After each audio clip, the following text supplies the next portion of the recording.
한 번은 유기성 목사님 통해서 어느 한 목사님의 이야기를 듣게 되었습니다. 이 목사님은 사랑이 많기로 소문이 나신 분이래요. 그래서 가시는 교회마다 교인들이 어쩜 우리 목사님이 그렇게 이해심과 사랑이 많으실까, 그렇게 존경을 받으셨답니다. 한 번은 다른 목사님들이 목사님 비결이 뭔가요? 어쩜 그렇게 사랑으로 목회하시나요? 이렇게 물어보셨는데 뜻밖의 자기 친형 이야기를 하시더래요. 친형과 목사님 이렇게 둘 형제이셨는데 아버지가 유산을 물려주실 때 자신이 형님에게 말씀을 드리기를, 형님, 저는 주의 종으로 주님이 먹이시고 입히실 걸 믿으니까 이 유산 배분에 대해서는 형님이 결정하십시오. 내심 마음에 기대하는 바는 형님이 너도 목회하는데 당연히 재정이 필요하지 않겠냐 이렇게 하실 줄 알았는데 형님이 그러냐? 그러면 내가 다 유산을 받겠다 그러셨대요.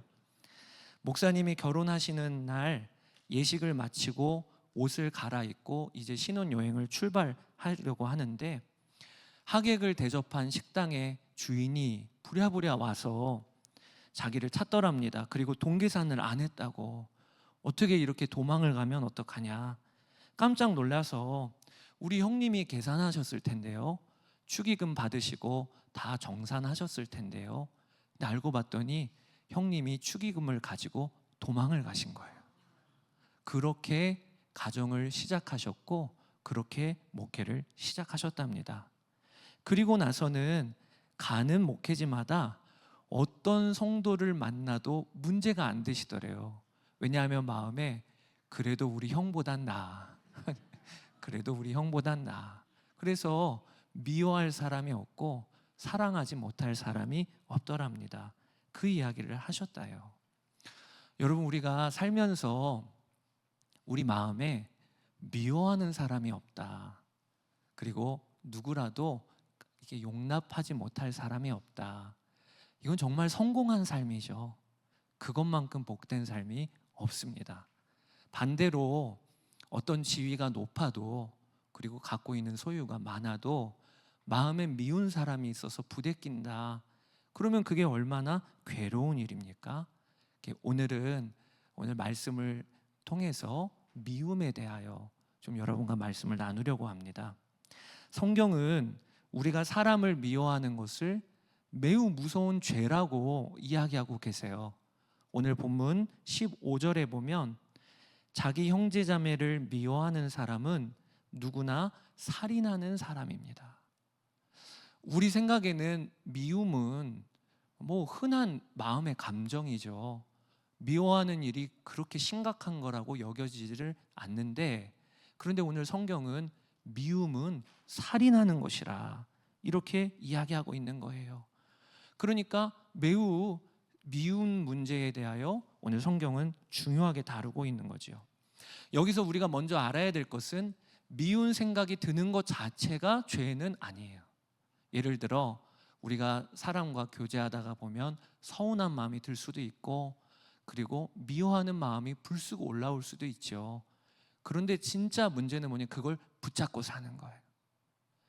미워하는 마음을 마음에 품고 사는 겁니다. 그걸 성경에서는 죄라고 하는 거예요. 왜 주님은 그걸 죄라고 하시냐? 마음인데 주님이 보시기에는 마음이 곧 우리이기 때문에 그렇습니다. 살인하는 자의 마음도 그 마음에는 미워하는 마음이고, 우리가 일상생활에서 형제자매를 볼 때, 아니 꼽게 볼 때도 사실은 그 마음은 똑같은 거예요. 그 마음을 오랫동안 품고 사니까 살인하는 데까지 나아가는 거죠. 그러니까 우리 마음의 중심을 보시는 주님 앞에서는 미워하는 마음이 곧 살인하는 자와 똑같은 마음이다, 이야기를 하시는 거예요. 뿐만 아닙니다. 오늘 말씀에 보면 우리에게 정말 놀라게 하는 말씀이 미워하는 자에게는 영생이 없다. 그게 15절 전체 말씀인데 한번 읽어보겠습니다. 자기 형제자매를 미워하는 사람은 누구나 살인하는 사람입니다. 살인하는 사람은 누구나 그 속에 영원한 생명이 머물러 있지 않다는 것을 여러분은 압니다. 아주 우리를 놀라게 하는 거예요. 미워하는 것은 살인하는 것과 같고, 그리고 살인하는 자는 그 안에 영생이 없다. 그러니 오늘 이 주제는요, 우리의 삶에 조금 더 윤택하게 하고 풍요롭게 하는 무슨 액세서리와 같은 주제가 아니고, 우리의 삶의 영죽음과 영생을 분간하는 아주 중요한 주제임을 우리가 알기를 원합니다. 여러분, 왜 하나님께서는 미워하는 마음에 대하여 이렇게 무섭게 경고하실까요? 오늘 본문에 보면 그 마음이 마귀로부터 나오는 마음이기 때문에 그렇습니다. 오늘 10절에 보면 하나님의 자녀와 악마의 자녀가 여기에서 환히 드러납니다. 곧 의를 행하지 않는 사람과 자기 형제자매를 사랑하지 않는 사람은 누구나 하나님에게서 난 사람이 아닙니다. 그러니까 우리가 형제자매를 미워하면 그 뿌리는요, 마귀로부터 나온 거라는 거예요. 마귀가 이 일에 대하여 우리에게 마음을 넣어주고, 그리고 미워하는 것으로 우리를 이끌어 갑니다. 그러면서 사도 요한은 그 예로 가인과 아벨의 예를 들고 있어요. 창세기 4장에 보면 가인과 아벨이 하나님께 제사를 드리죠. 그런데 하나님은 형 가인의 아벨은 연락지 않으시고, 그리고 동생 아벨의 제사만 연락하십니다. 그때 형이 동생을 미워해요. 근데 알고 보면 이건 미워할 일이 아니잖아요. 동생이 형에게 잘못한 게 뭐가 없잖아요.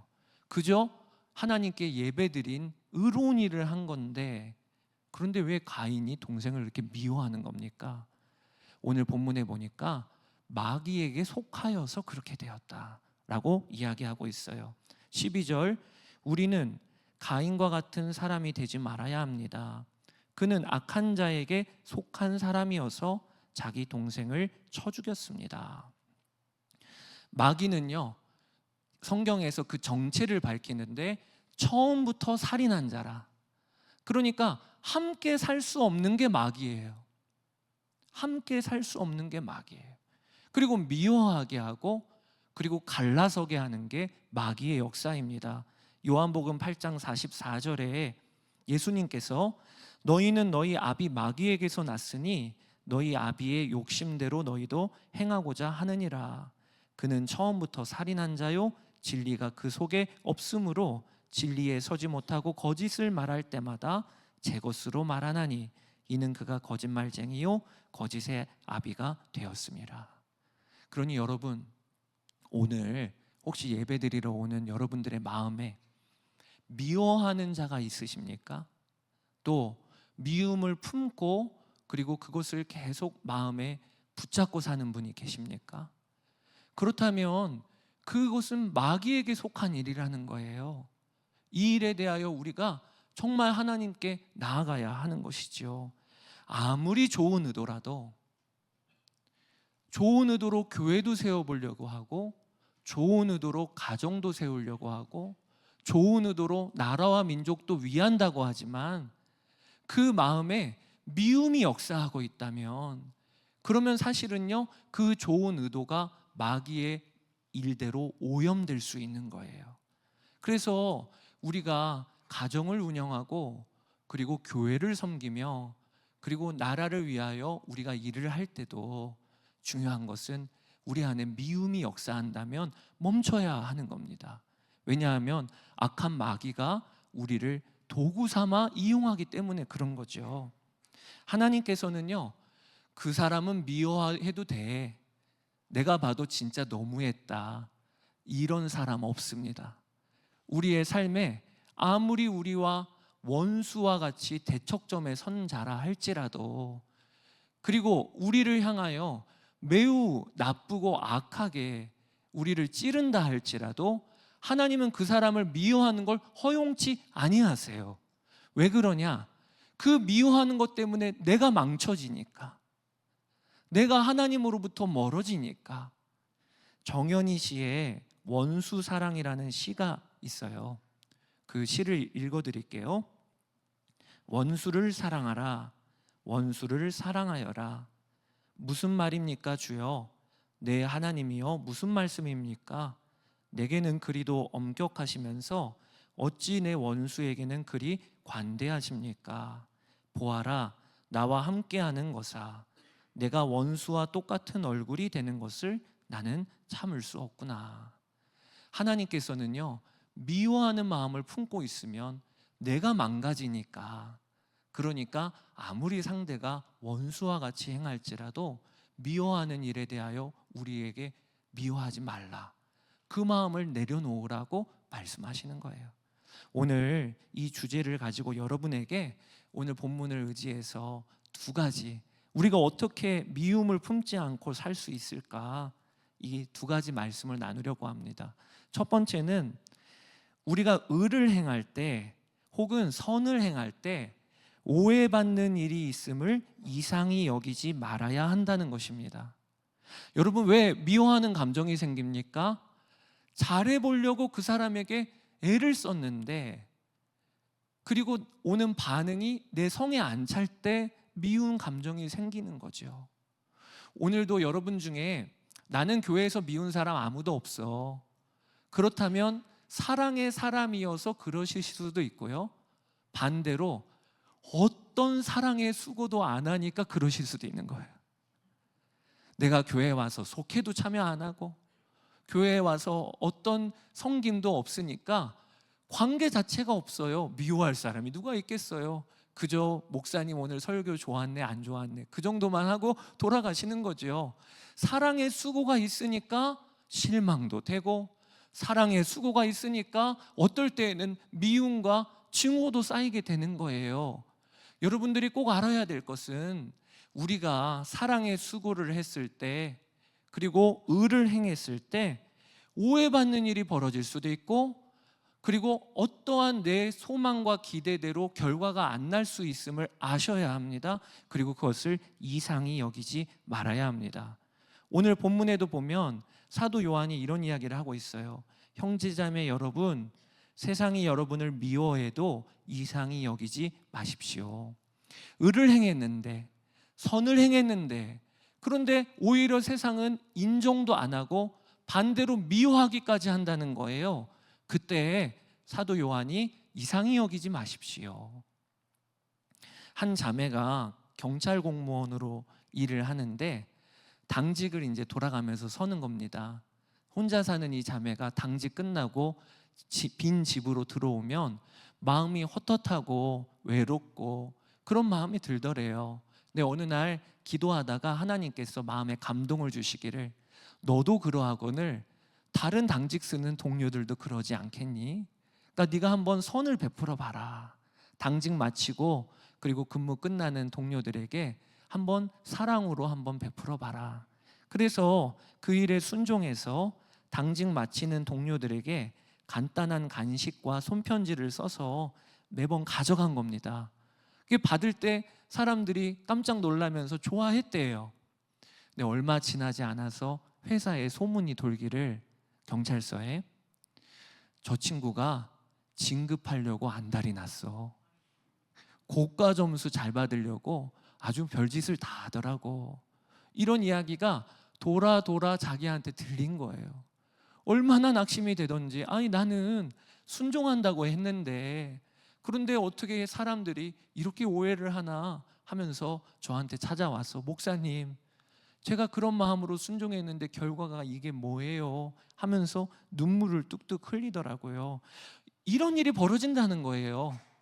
우리가 의를 행하고 선을 행할 때 오해받을 수도 있고, 심지어는 미움당하는 일이 벌어질 때 이상히 여기지 말라는 거예요. 여러분, 우리가 순종하고 나서요, 그 결과에 대해서도 순종할 수 있어야 돼요. 제가 사도행전 7장에 스데반이 복음을 전했는데 순교했어요. 그 본문을 묵상하다가 하나님이 제 마음에 강하게 주셨던 문구가 있어요. 순종의 결과도 순종하는 게 믿음이야. 우리는 순종하면 이렇게 생각합니다. 보셨죠, 하나님? 저 순종했어요? 뭐 준비하고 계세요? 하나님 보셨죠? 저 순종했으니 저 기대할게요. 이렇게 우리는 순종하고 나서 하나님께 그런 마음을 품어요. 그런데 사실은요, 순종의 결과도 하나님의 손에 있는 거예요. 우리는 다 헤아릴 수 없지만 내가 순종했는데 손해를 볼 수 있고, 순종했는데 오해받고 미움받을 수 있을 그때 그것도 하나님께 순종하는 거예요. 이상히 여기지 말라. 사도 바울은요, 의를 행하되 낙심하지 말라고 하셨습니다. 갈라디아서 6장 9절에 우리가 선을 행하되 낙심하지 말지니 포기하지 아니하면 때가 이름에 거두리라. 그러니까 우리가 다른 일을 섬기고 그리고 의를 행하는 이 삶에는 반드시 낙심하지 않는 믿음과 함께 가야 되는 거예요. 사랑하기로 결단하고 그리고 다른 일을 섬기기로 하였으면 그 사람 반응 보고 하는 게 아닌 겁니다. 제가 목회하면서 여러 다양한 성도들을 만나지만 가끔씩은 제 이해를 넘어서는 그런 성도들을 만날 때가 있어요. 난가? 이렇게 생각 안 하셔도 됩니다. 한 번은 제가 제자 훈련을 하는데 어느 한 집사님이 표정이 너무 좋지를 않으신 거예요. 한 3과 정도까지 갔는데 이상하게 불편해하고 어떨 때는 불쾌해하는 모습까지 보였어요. 이상하다. 왜 이렇게 제자 훈련 내내 저런 표정일까?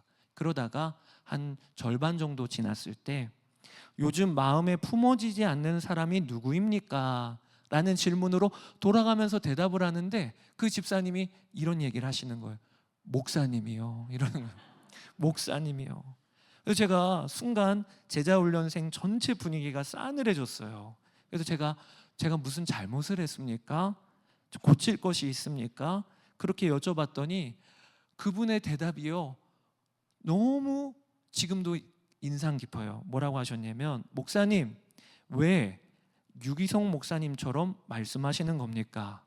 이게 무슨 말인가? 그랬더니 그분이 우리 교회에서 담임 목사님만 은혜가 되어야지 왜 부목사님이 은혜를 끼치려고 하십니까? 저 이게 무슨 얘기인가 한참을 생각했어요. 그랬더니 그분이 그런 얘기를 하는 거예요. 제자훈련을 하는데 목사님 간증을 들으면서 은혜가 되더랍니다. 그런데 마음에 이러면 안 되지, 은혜 받으면 안 되지, 담임 목사님이 계신데 왜 부목사님이 은혜를 끼치려고 하는 거야? 제가 그 얘기 듣는데 너무 혼란스러웠어요. 그래서 죄송합니다. 그리고 나서 잘해볼게요. 그리고 나서 12주차까지 제자훈련 진행하는 일이 그렇게 쉽지가 않았습니다. 마음에 하나님이 진짜 하나님께 내가 제자훈련 받는구나 라는 걸 알았어요. 저는 제자훈련 강사로 우리 훈련생들을 섬긴다고 생각했는데 이번이 진짜 하나님이 나를 제자훈련 시키시는 그런 훈련 기수구나, 이걸 깨닫고 끝까지 포기하지 말아보자. 그리고 매주 은혜가 안 되게 하려고 제자훈련 교재를 기계처럼 읽는 거예요. 기계처럼. 근데 참 감사하게 한 마지막쯤 갔을 때 그분이 그런 얘기를 하셨어요. 아버지와의 관계에서 어려움이 있었던 거예요. 그 아버지가 권위주의적인 아버지라 늘 아들에게 괴롭히고 아들을 억압을 했던 아버지예요. 그러니까 자신은 어디에 가서 권위자를 만나면 일단 싫은 거예요. 나에게 어떤 은혜를 끼치는 것도 싫은 거예요. 그러니까 그분이 그런 고백을 하시고 마지막 수료하실 때는 예수님이 나의 생명입니다, 그렇게 고백을 하시는데 그게 저에게서는 얼마나 영광이 되었는지 몰라요. 여러분, 비올드 교회 안에서도 오늘 이제 속회가 시작이 되죠. 그러면 가서 이야기 나눠보면 왜 이렇게 생각하시지? 어쩜 이런 마음을 갖고 계시지? 이해가 안 되는 분이 있을 수 있어요. 그럴 때 이상히 여기지 말라. 이상히 여기지 말라. 우리가 정말 두려워해야 될 것은요, 의를 행하지 않는 것을 두려워해야 되는 거예요. 사랑의 수고도 없이 하나님 앞에 서는 게 진짜 두려운 거예요. 우리가 의를 행하고 미움받는 일은 두려워하지 마세요. 이게 오늘 첫 번째 주님이 주시는 말씀이에요. 두 번째는요, 우리가 어떻게 미움에 빠져 살지 않을 수 있는가? 상대방과 비교하기를 중단해야 하는 겁니다. 오늘 요한 사도가 형제자매 미워하지 말라고 하면서 예를 든 인물이 가인입니다. 그런데 왜 가인이 아우를 그렇게 미워한 거죠? 비교하니까요. 내가 올려드린 제사는 연납이 안 됐는데 아우가 올려드린 제사는 연납이 되는 그 비교가 되니까, 그러니까 그의 마음에 일어난 것이 미움과 증오예요.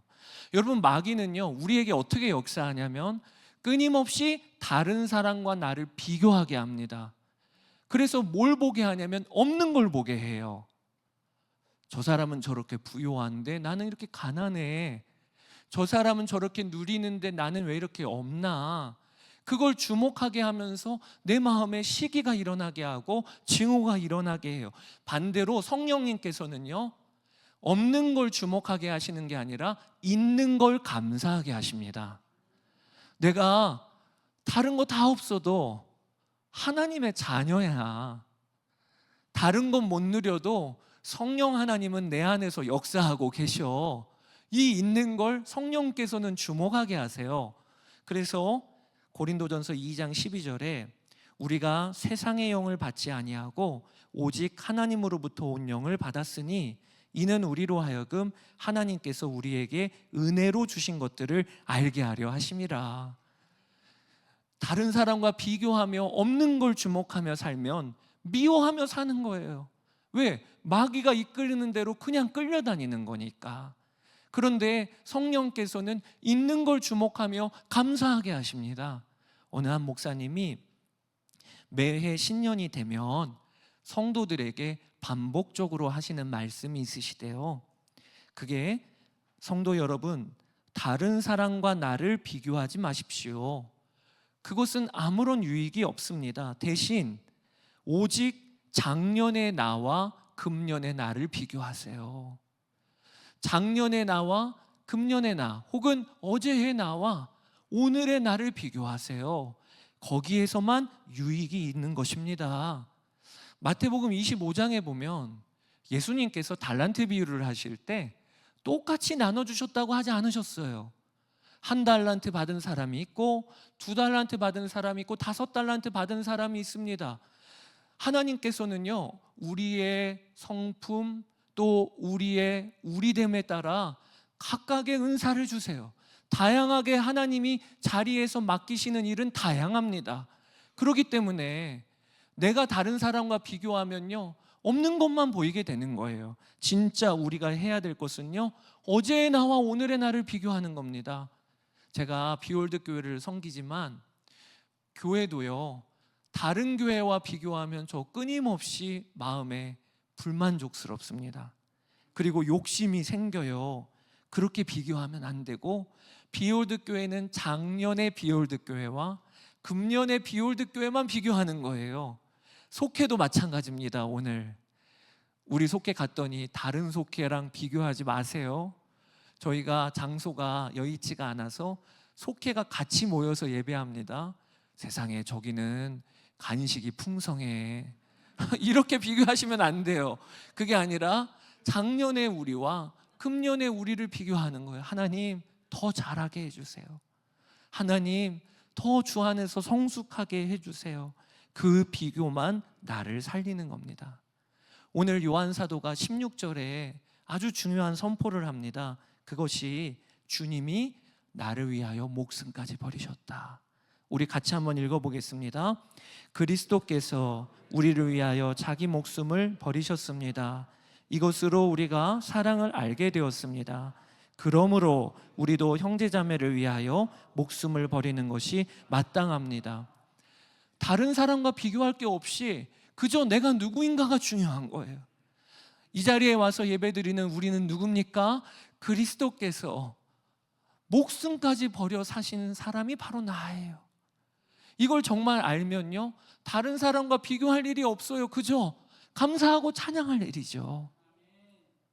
한 번은 어느 봄날, 요즘에 이제 날씨가 많이 풀려갖고 순풍이 불고 따뜻한 바람이 이제 불기 시작하는 것 같아요. 어느 봄날에 꽃도 핀 그날이었는데 제가 사무실에서 일하고 있는데 날씨가 좋아서 창문을 열어놨습니다. 봄바람이 이렇게 들어오니까 기분이 좋더라고요. 근데 오후 한 4시경쯤에 어린이집 마치고 아이들이 하교하는 그런 시간이었어요. 그래서 어린이집 차가 아이들을 내려주고 그리고 부모님과 아이들이 막 만나서 시끌시끌한 그때였는데, 저희 사무실 앞에 화단이 하나 있는데 거기 꽃이 이렇게 피어 있었습니다. 아이들이 그 꽃을 봤나 봐요. 그래서 막 달려와 갖고 그 남자아이 한 명이 그 꽃을 보면서 꽃이다 이러면서 그 꽃을 아마 꺾었던 것 같아요.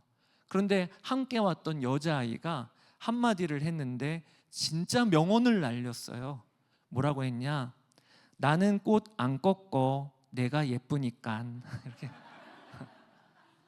제가 그 얘기를 듣는데 곧바로 제가 컴퓨터에다가 기록을 했다니까요. 나는 꽃 안 꺾어, 내가 예쁘니까. 제가 그 이야기 듣고, 야, 저게 진짜 진리다.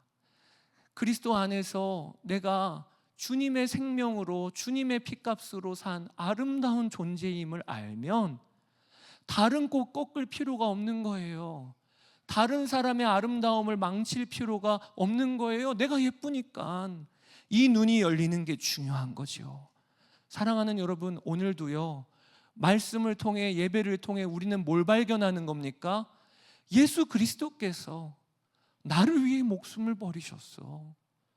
나는 그 은혜를 덧입어 힘입어 오늘 내가 이 자리 예배를 드리고 속회 모임도 하는 거니까, 세상에 가면요 그저 사랑하고 예쁜 꽃 꺾을 필요가 없이 존중해주고 세워주고, 이 역사가 여러분 가운데 일어나게 되기를 축복합니다.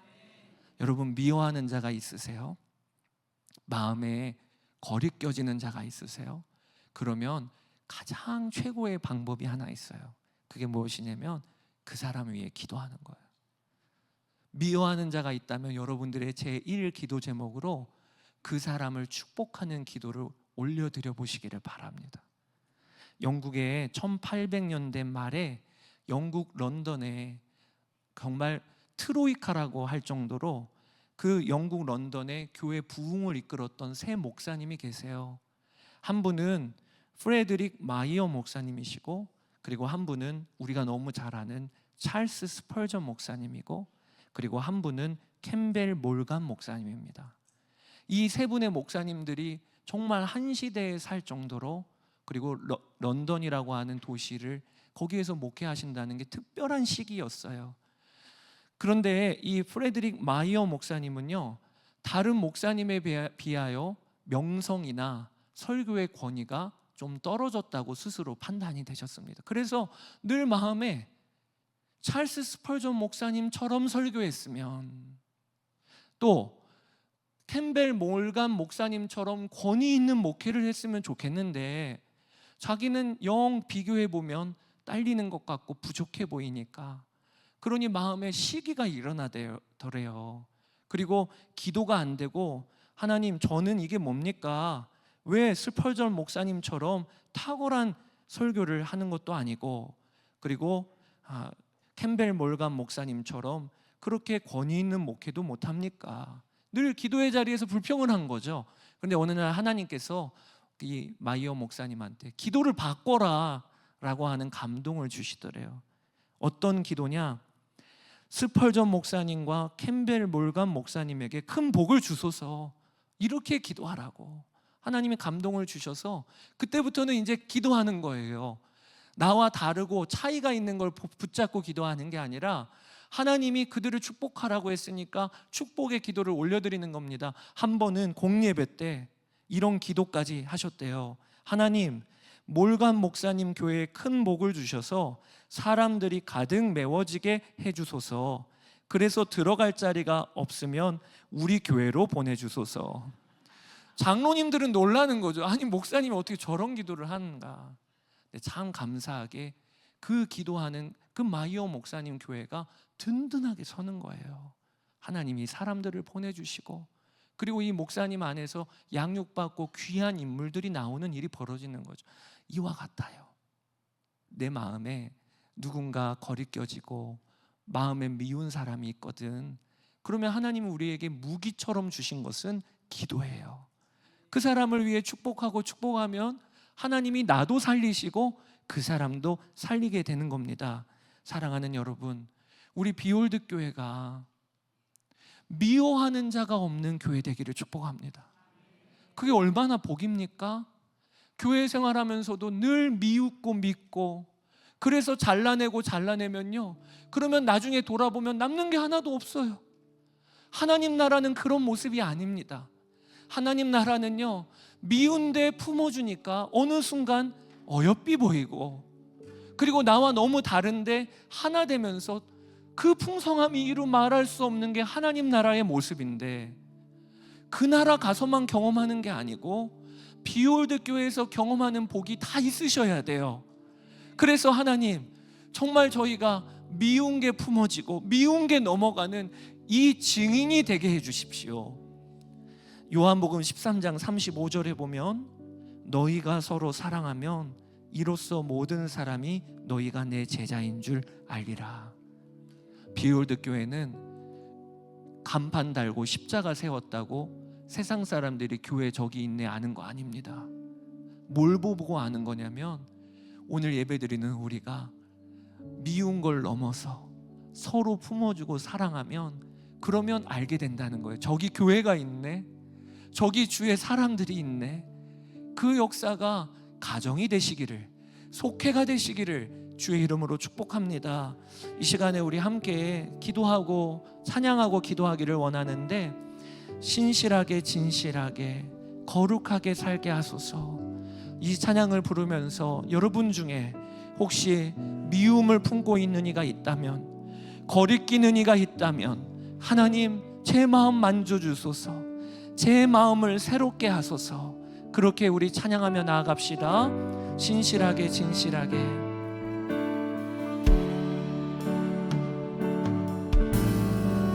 진실하게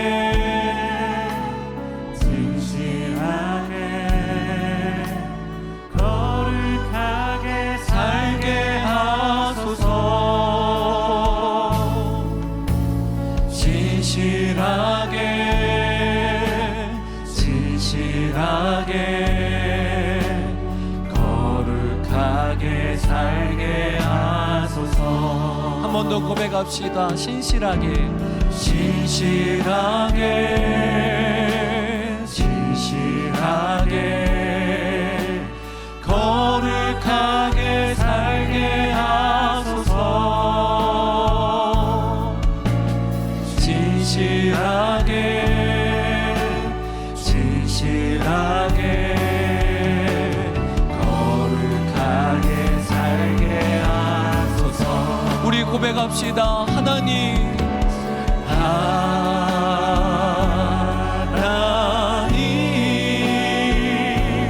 나의 말을 만져주소서.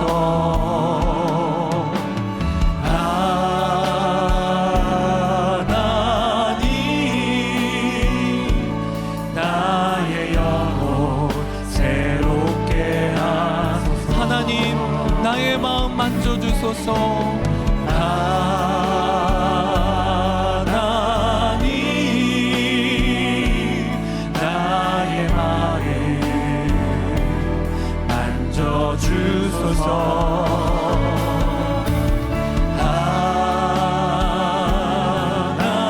하나님 나의 영혼 새롭게 하소서. 이 시간 우리 기도하기를 원합니다. 의를 행하되 낙심하지 말라고 하셨고, 의를 행할 때 미움받는 걸 이상히 여기지 말라고 하셨어요. 여러분, 우리가 순종하면 그 순종의 결과도 순종합시다. 사랑하기로 결단하였으면 상대방 보고 사랑하는 게 아니라 그저 하나님 정말 포기하지 아니하고 끝까지 의를 행하고 끝까지 선을 베푸는 우리의 삶이 되게 하여 주옵소서. 우리 이 시간 주의 이름 한번 부르고 결단하며 나아가겠습니다. 주여, 주여 아버지, 저희가 아버지 하나님 사랑하기로 결단하고 의를 행하기로 결단하였으며 아버지 하나님 그 결과도 순종하기를 원합니다. 순종의 결과도 순종하며 나아가는 우리의 삶이 되게 하여 주소서. 아버지 하나님, 의를 행하되 낙심하지 말라 하신 주여, 우리가 의를 행하되 미움을 받을 때 이상히 여기지 말라고 하신 주여, 저희가 아버지 하나님 저희가 사랑하기로 하였으면 그 결과도 하나님께 내어 맡기기로 저희가 하며 붙잡으며 나아가기를 원합니다. 아버지 하나님, 우리의 삶에 사랑하되 아버지 사람을 보며 사랑하지 아니하고 주님 앞에서 순종함으로 끝까지 낙심하지 아니하고 아버지 하나님 포기하지 아니하고 하나님 사랑하며 의를 행하며 선을 베푸는 우리의 삶이 되게 하여 주소서. 그렇게 결단하며 나아가게 하소서. 우리 연이어 기도합시다. 여러분 중에 미운 마음을 품고 이 자리에 와 있는 분이 계십니까? 또 거리끼는 사람이 여전히 있어서 그 사람 앞에 서면 부대끼고 돌아서고 싶고 관계하고 싶지 않은 그 사람이 있습니까? 하나님의 계획은 바로 그 사람을 품는 거예요. 그러면서 하나님의 나라를 맛보게 하시는 것이 하나님의 계획입니다. 이 시간 우리 기도할 때 주여 미움을 품지 않고 살게 하여 주소서. 비교를 그치고 원수가 있다면 오히려 그를 향하여 기도하며 사는 삶이 되게 하여 주소서. 우리 이 시간 주의 이름 한번 부르고 기도하며 나아가겠습니다. 주여, 나의 주 나의 아버지 하나님, 그렇습니다. 아버지 하나님, 우리가 미움을 그치고 미워하는 마음을 품지 아니하고 사는 저희들 되기를 원합니다. 아버지 하나님, 우리의 삶에 거리끼는 이가 있다면, 돌아서고 싶은 이가 있다면 아버지 하나님, 그를 품고 그와 하나 되는 것이 주님의 계획임을 알게 하여 주소서. 저희 비올드교회 성도들이 그리고 또 아버지 하나님 속회 안에서 가정 안에서 아버지 미움을 버리게 하여 주시고 저희가 미움을 품지 아니하게 하여 주소서. 마귀가 원하는 대로 끌려다니는 일이 없게 하여 주시기를 원합니다. 오직 주님의 마음으로 우리의 마음을 새롭게 하여 주시고 주님의 마음으로 우리를 만져주시기를 원합니다. 오늘도 기도하러 나온 우리 성도들 한 사람을 아버지 사랑과 용서의 사랑으로 아버지 하나님 서로를 받아주고 하나님 서로를 품어주는 증인으로 우리가 서는 역사들이 일어나게 되기를 원합니다. 아버지 하나님, 이 시간에 우리를 만져주소서. 우리의 마음이 주님의 마음이 되게 하여 주시고 우리의 성품이 주님의 성품이 되는 역사가 일어나게 하여 주소서. 아버지 감사합니다. 주님 찬양합니다. 우리 가슴에 손을 얹고 기도합시다. 하나님, 주께서 우리를 위하여 목숨을 버리기까지 한 자가 우리입니다.